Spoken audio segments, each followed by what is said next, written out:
All right, this is going to be a quick video on troubleshooting transmission issues. In this particular car, I have the ECU out. That's the engine control module. In this particular car, the transmission was starting in third gear, but you could put it in first gear and it would take off in first gear, and then you would move it to second gear and it would go into second and third.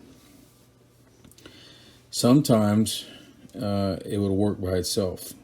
When you come to a stop and it's still in drive, it'll go to 1, 2, 3, and 4. But most of the times, not.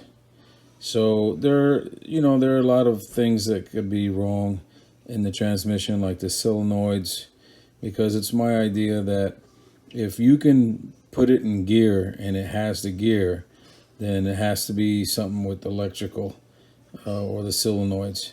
So if you already canceled out the solenoids, checking on the solenoids, and any other fuses that might run the transmission, you may want to check this out.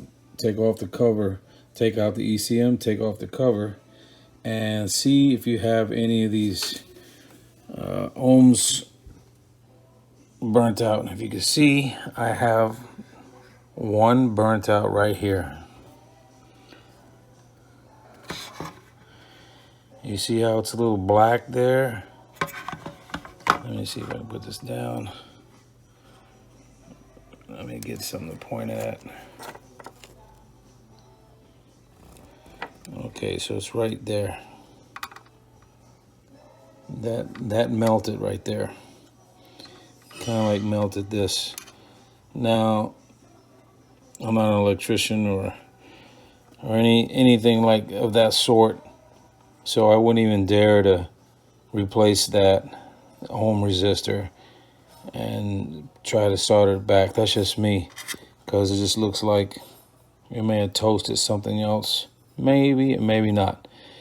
So what do? Well, I think changing the ECM is a lot cheaper than changing the transmission, wouldn't you? Because you can always go to a junkyard, depending on where you go. If you go to those places where you just pull it out yourself, it's $35. Or you can get one on eBay. Just don't mess around with the refurbished ones. All right, so there you have it. If you're having a transmission issue, check it out. Might be one of these ohm resistors that's burnt out on the ECM.